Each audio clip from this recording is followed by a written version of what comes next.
Halo semuanya, thank you so much setiap Koko Cici semua aku dikasih kesempatan buat sharing. Maaf sebelumnya karena aku sharing atau upload video ini agak malam dan agak terlambat. So, hari ini aku pengen bahas tentang buku yang sedang kita sama-sama baca, yaitu Seni Mendengarkan di bab 21 sama bab 22. Dan aku juga akan sedikit ambil poin dari sharing Pastor di hari Sabtu serta hari Minggu. Hari ini aku pengen bahas tentang apa sih yang sebenarnya terjadi, dan aku akan saksikan sedikit bahwa sebenarnya di bulan-bulan I think 5 bulan terakhir lah, dari Desember, Januari, Februari, Maret, dan April sekarang, aku secara pribadi lagi ngalamin, mungkin bisa dibilang bukan serangan, bukan cobaan, tapi kalau buat aku ini aku sebutnya sebagai ujian, dimana dari awal bulan, dari awal tahun sampai sekarang banyak hal yang terjadi, a lot of things going on, tapi itu semua benar-benar ngelatih reaksi hati dan reaksi aku yang terbaik seperti apa. Aku belajar dan aku bersyukur aku ketemu sama koko-koko cici-cici yang hebat, yang cover me, yang support me full, yang bener-bener dukung dan selalu ready anytime ketika aku pengen cerita. Dan hari ini aku pengen bahas apa yang aku belajar dan tangkap dari setiap Koko Cici serta ya buku dari Khotbah Pastor. Kalau teman-teman serta Koko Cici semua baca juga di bab 21 dan 22 ini, Bishop Day mengajarkan dan menjelaskan tentang apa artinya menjadi seorang hamba dalam sebuah keadaan tertentu, dan juga apa itu serangan setan. Aku ingat satu sharing Pastor Berry di mana Pastor mention, hal yang paling menyeramkan adalah ketika setan membuat setiap kita berpikir bahwa setan itu gak nyata. Dan aku mulai sadar dan aku ngalamin dia beberapa bulan terakhir ini. Yang paling menakutkan adalah ketika setiap kita berpikir bahwa setan itu gak ada dan gak pernah nyerang kita. Dan hari itu juga aku mulai nangkep bahwa di saat itu, ketika aku udah mulai punya pikiran tersebut, setan berhasil mengalahkan aku. Karena ternyata semua tipuan setan itu sudah berhasil masuk ke dalam pikiran dan hatiku dengan cara aku berpikir bahwa setan gak nyata.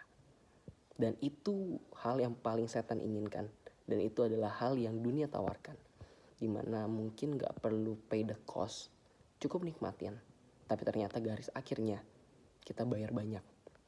Dan aku belajar lewat setiap hidup teladan Koko Cici, dari Pastor, Headzone, semua friends leader, sampai Koko Cici di atas. Aku belajar lihat teladan hidup bagaimana artinya menjadi seorang hamba. Kalau buku Bishop ajarin, keadaanmu gak menentukan bagaimana kamu bereaksi, karena reaksi itu muncul dari setiap hati kita masing-masing. Dan aku belajar dan nangkap dari Pastor Berry sermon di Sabtu dan Minggu bahwa hamba itu adalah kunci jawaban dari banyak hal. Bukan, mungkin kalau aku bilang bukan banyak hal, tapi semua hal. Karena Pastor, bahkan firman Tuhan berkata, kerendahan hati itu adalah kunci jawaban dari setiap something yang mungkin sedang kita alami. Aku nangkep purpose Tuhan dan urgency Tuhan buat gereja Overcomer, terutama buat aku secara pribadi. Kenapa harus dititik belajar menjadi hamba?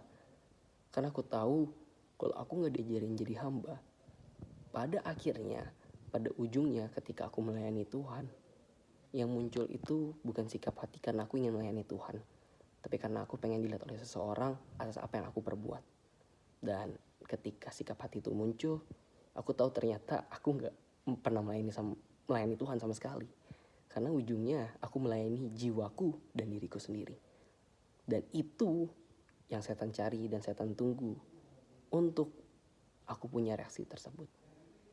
So, aku belajar di masa-masa heaven invasion seperti ini, di masa-masa yang sekarang ini, hal yang paling menyeramkan adalah ketika kita gak sadar bahwa kita sedang diserang dan masuk dalam jebakan setan.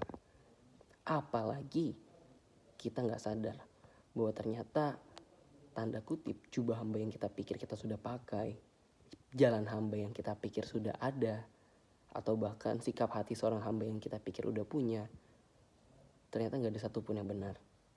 Dan buat aku, ketika aku mulai terjebak dalam keadaan tersebut seperti kata buku Bishop, ternyata ujung-ujungnya aku gak kemana-mana. Bahkan aku cuman membuat diriku terjebak dan menarik mundur dari pertandingan iman, Dimana Heaven Invasion ini membuat setiap overcomer, pastor, headzone, fans leader, bahkan sampai semua jemaat berlari gitu rupa. Tapi karena kebodohan dan seperti sharing ke Afan juga, dimana spirit kebodohan itu benar-benar melekat di anak muda. Dan aku alamin secara pribadi bahwa kebodohan itu juga menjadi celah. Dimana seringkali aku berpikir kalau aku sudah cukup menjadi hamba. Tapi ternyata untuk masuk kategori seorang hamba aja belum layak. Dan dengan belajar lewat buku Bishop dan sermon pastor, aku jadi ngerti.